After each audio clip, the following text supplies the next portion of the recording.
Bismillahirrahmanirrahim. Yang terhormat Bapak Profesor Dr. Haji Harith Hendrian MPD, selaku Rektor UGM Siliwangi. Yang terhormat Ibu Profesor Dr. Hajah Rizky Rohaisi, selaku Wakil Rektor 1 sekaligus pembimbing 1. Yang terhormat Ibu Dr. Hajah Ika Mustika MPD, selaku Ketua Program Studi Magister Pendidikan Bahasa Indonesia sekaligus pembimbing 2. Assalamualaikum warahmatullahi wabarakatuh. Saya Neta Hermiati akan menjelaskan mengenai pengembangan keterampilan menulis teks cerpen dengan menggunakan model Project Based Learning dan metode Review, Question, Read, Reflect, Recite, dan Review atau PQ4R. Pengembangan dari penelitian ini ada 3. Yang pertama, siswa sulit untuk menentukan imajinasi dalam menulis teks cerpen.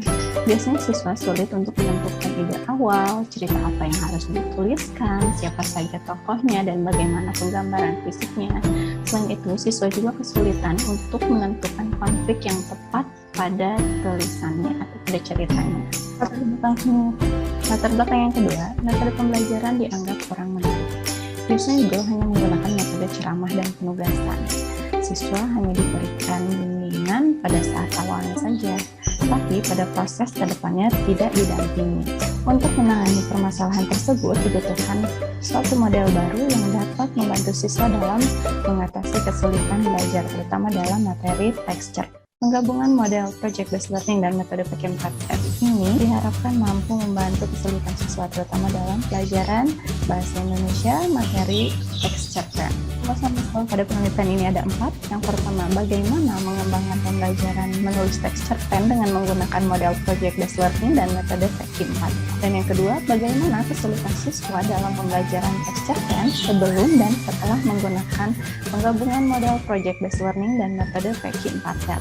Yang ketiga, bagaimana aktivitas siswa selama pembelajaran teks cerpen dengan menggunakan penggabungan model Project Based Learning dan metode PQ4R. Yang terakhir, bagaimana respons siswa terhadap pembelajaran teks cerpen dengan menggunakan model Project Based Learning dan metode PQ4R. Selanjutnya, prosedur penelitian. Untuk tahapannya, saya menggunakan tahapan R&D yang dimulai dengan potensi dan masalah.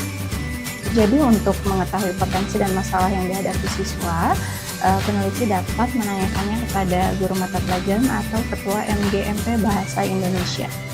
Selanjutnya, tahap pengumpulan data. Jika semua data sudah terkumpul, maka tahap selanjutnya dapat menyusun desain produk. Disusun sedemikian rupa hingga menjadi satu ramuan yang dapat membantu siswa dalam mengatasi kesulitan belajar, terutama dalam materi teks cerpen. Jika desain produk sudah jadi, maka tahap selanjutnya adalah validasi desain. Untuk validasi desain dibantu oleh 2 judgment expert. Di sini adalah pembimbing 1 dan juga pembimbing 2. Setelah membuat validasi desain, maka tahap selanjutnya adalah revisi desain. Jika ada kekurangan dan hal yang harus diperbaiki, maka diperbaiki dulu sesuai dengan masukan dari dosen pembimbing, kemudian dapat dipakai untuk uji coba produk. Setelah dilakukan uji coba produk, sama tahap selanjutnya adalah revisi produk. Jika masih terdapat kekurangan dan kesalahan di dalamnya, maka harus diperbaiki juga sesuai dengan saran dan masukan dari dosen pembimbing sebagai ahli. Selanjutnya, uji coba pemakaian. Setelah uji coba pemakaian, maka tahap selanjutnya adalah revisi produk. Revisi produk ini adalah revisi terakhir. Jika semuanya sudah dianggap sesuai, maka dapat dilakukan pembuatan produk massal. Ini peneliti menggunakan 4 sekolah. Yang pertama, uji coba terbatas dilakukan di SMA PGRI 1 Purwakarta. Kemudian uji coba luas. Sekolah pertama dilakukan di SMA Pasundan 1 Cimahi. Uji coba luas kedua dilakukan di SMA Negeri 1 Majalaya, dan yang terakhir uji coba produk dilakukan di SMA Negeri 1 Cimahi. Jadi penelitian. Jenis penelitian ini adalah Research and Development atau R&D. Dan kemudian untuk subjek penelitian menggunakan sampel 20 orang siswa dari program IPA. Yang pertama, untuk instrumen penelitian berbentuk butir soal, lembar observasi, lembar angket, dan juga RPP. Pemberian butir soal diberikan pada siswa dengan menggunakan aplikasi Quizzes, kemudian lembar observasi dan lembar angket diberikan dengan menggunakan Google Form. RPP dilampirkan. Selanjutnya untuk pengolahan data menggunakan IBM, SPSS Statistik 22, dan bantuan Microsoft Excel. Hasil dari penelitian ini menghasilkan sintak baru. Yang pertama, fase 1, menentukan pernyataan dasar dengan membaca sekilas atau preview. Selanjutnya, fase kedua, membuat pertanyaan atau question. Fase 3, membaca dalam hati atau read. Fase 1, 2, dan 3 ini diperoleh dari metode PQ 4F. Pada tahap pertama, siswa menentukan pernyataan dasar dengan membaca sekilas. Materi yang berkaitan dengan teks cerpen diberikan kepada siswa terlebih dahulu melalui kolom Google Classroom. Kemudian siswa dapat membacanya di situ. Setelah selesai, siswa dapat mengajukan pertanyaan. Pertanyaan bisa diajukan di kolom komentar Google Classroom mengenai apa saja yang kurang dipahami dan apa saja yang mereka temukan selama membaca. Selanjutnya, fase ketiga adalah membaca dalam hati. Siswa diberikan waktu untuk membaca lebih dalam lagi mengenai materi yang diberikan, kemudian siswa dapat menambah pengetahuannya dari sumber-sumber lain. Selanjutnya, fase 4 dan 5, membuat desain project dan menyusun jadwal. Ini diperoleh dari sintak model project-based learning, sekaligus menjadi ciri khas dari model project-based learning, karena pada metode atau model lain tidak ditemukan membuat desain project dan menyusun jadwal. Sintak ini akan membantu siswa untuk lebih terstruktur dalam mengerjakan tugas, dan untuk pengajian prosesnya akan dilihat oleh guru, sehingga siswa akan merevisi dan memperbaiki sampai hasil yang diinginkan. Tahap selanjutnya, fase ke-6, memonitor kemajuan proyek. Siswa akan mengirimkan hasil tulisannya di kolom Google Classroom, kemudian guru dapat memberikan komentar. Selanjutnya, pada fase ke-7, penilaian hasil dengan merefleksi. Setelah semua hasil penulisan siswa selesai, maka guru akan memberikan penilaian. Penilaian itu akan dilihat oleh siswa, sehingga siswa dapat menanggapi dan dapat mengetahui bagian mana saja yang kurang. Selanjutnya, fase 8, evaluasi pengalaman dengan menceritakan kembali.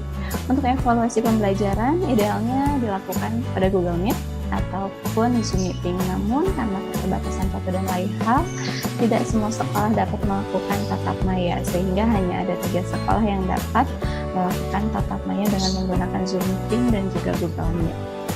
Fase ke-9, meninjau kembali atau preview. Sintak ini juga diperoleh dari metode PQ4. Penelitian yang kedua adalah sistem sosial. Guru sebagai fasilitator agar peserta dapat aktif dalam mencari informasi dan diskusi, sehingga guru hanya memberi fasilitas berupa modul, materi pembelajaran, dan juga video pendukung. Guru tidak memberikan materi dengan ceramah, tapi siswa harus mencarinya sendiri, sehingga segala kegiatan pembelajaran tetap terpusat pada siswa atau student center. Selanjutnya adalah hasil penelitian yang ketiga, prinsip reaksi. Peserta didik diberikan contoh untuk menumbuhkan rasa ingin tahu dan mampu mengembangkan menjadi ide tulisan.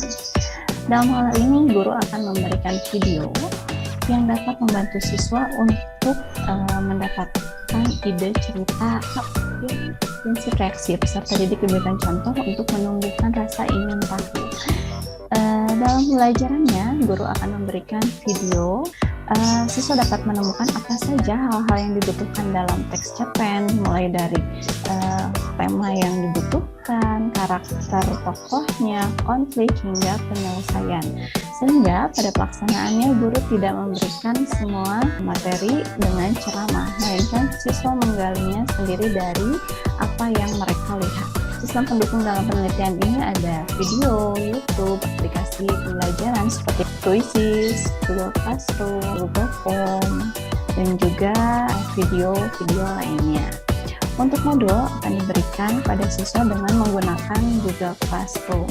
Selanjutnya, untuk LKPD juga diberikan dengan menggunakan Google Classroom. Mengapa harus Classroom dan juga Quizzes? Karena mudah dalam penggunaannya. Selain itu juga siswa tidak diharuskan untuk mengunduh terlebih dahulu. Untuk aplikasi Quizzes, selain mudah untuk digunakan, siswa juga dapat langsung mengetahui hasil dari tesnya hari itu. Dampak penelitian dari penelitian ini yang pertama, suasana belajar, kemudian penggunaan media, dan metode yang digunakan oleh guru. Suasana belajar ini sangat mempengaruhi, terutama dalam masa pandemi. Siswa lebih cepat merasa bosan karena hanya belajar dari rumah.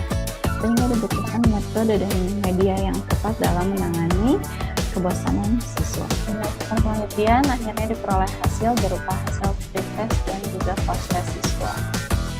Dari grafik yang disajikan, dapat kita lihat bahwa hasil post-test siswa mengalami peningkatan jika dibandingkan dengan hasil pretest. Kemudian grafik yang kedua menunjukkan hasil perbandingan nilai dengan menggunakan penggabungan model project based learning dan juga metode PQAT dibandingkan dengan pembelajaran yang hanya menggunakan model project based learning. Ternyata dari hasil menunjukkan bahwa hasil penggabungan itu lebih efektif jika dibandingkan pembelajaran dengan menggunakan satu model. Ini hasilnya tidak terlalu signifikan. Mengapa? Karena jika dilihat di sini, mengapa hasilnya kurang signifikan? Jadi perbedaannya tidak terlalu jauh karena saya menggunakan kelas di SMA Negeri 1 Cimahi yang mana siswanya telah menerima pembelajaran menggunakan project based learning sebelumnya. Tapi tetap ya hasilnya terlihat bahwa hasil penggabungan model ini lebih efektif jika dibandingkan dengan satu model. Hal selanjutnya adalah aktivitas siswa. Untuk kegiatannya dimulai dengan mengecek kehadiran siswa dengan menggunakan absen di kolom komentar Google Classroom. Selanjutnya guru memberikan materinya juga diberikan di Google Classroom. Untuk arahannya juga diberikan di Google Classroom. Setelah siswa menerima materi, akhirnya dilakukan proses diskusi. Untuk kebetulan di sini saya mengambil contoh diskusi dan siswa dengan menggunakan Zoom. Kemudian untuk tes pengetahuan diberikan dengan menggunakan aplikasi Quizzes. 5 soalnya 10 dan siswa dapat mengetahui hasilnya saat itu juga. Jika ada siswa yang mengalami kendala saat mengerjakan, maka akan diberikan kesempatan kedua untuk memperbaiki. Selanjutnya untuk pemberian tugas keterampilan diberikan di kolom Google Classroom. Siswa dapat mengunggahnya di situ dan guru akan memberikan penilaian serta masukan di kolom komentar. Pada akhir kegiatan ada evaluasi. Evaluasi ini menceritakan tentang pengalaman belajarnya. Siswa dan guru melakukan tatap maya dengan menggunakan Zoom Meeting ataupun Google Meet. Namun hanya ada 3 sekolah yang bisa dilakukan tatap maya karena ada satu sekolah yang tidak memungkinkan untuk tatap maya karena kendala di sarana dan juga jaringan. Selanjutnya untuk mengetahui respon dari kegiatan pembelajaran, siswa diberikan lembar angket untuk mengetahui bagaimana pesan mereka selama pembelajaran. Siswa diberikan lembar angket dengan 20 pernyataan yang berisi 10 pernyataan positif dan 10 pernyataan negatif. Untuk jika dilihat dari grafiknya, di sini nomor-nomor ganjil lebih tinggi jika dibandingkan dengan nomor-nomor genap. Sehingga dapat disimpulkan bahwa sebagian besar siswa memberikan respon positif terhadap pembelajaran menulis cerpen dengan menggunakan penggabungan model project based learning dan metode. Mengapa siswa memberikan respon positif terhadap pembelajaran dengan menggunakan penggabungan model project based learning dan metode PQAT? Karena siswa merasa lebih terbantu. Siswa mendapatkan materi, siswa mendapatkan penjelasan dan juga pembimbingan dalam proses pengerjaannya. Jadi siswa tidak hanya mendapatkan nilai hasil, melainkan dia juga mendapatkan nilai proses. Selain dari nilai proses, di sini juga ada nilai tambahan. Karena situasi pandemi, kita harus menciptakan merdeka belajar dan harus memberikan kemudahan kepada siswa. Kesimpulan dari penelitian ini yang pertama, pengembangan model project based learning dan metode PQAT membentuk sintak baru, sistem sosial, prinsip reaksi, sistem pendukung, dan juga dampak penyerta dalam kegiatan pembelajaran.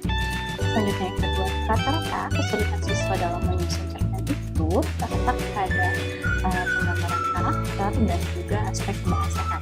Masih banyak siswa yang mengalami kesulitan pada aspek kebahasaan, terutama dalam segi penulisan. Kemudian, hasil belajar siswa mengalami peningkatan jika dilihat dari hasil pretest dan post-test. Hasil post-test ini lebih baik jika dibandingkan dengan pretestnya. Selanjutnya yang keempat, Siswa memberikan respon positif pada kegiatan pembelajaran linguistik cerpen dengan menggunakan penggabungan model project based learning dan metode PGR. Sekian pemaparan dari saya, mohon maaf atas segala kesalahan dan kekurangan. Assalamualaikum warahmatullahi wabarakatuh.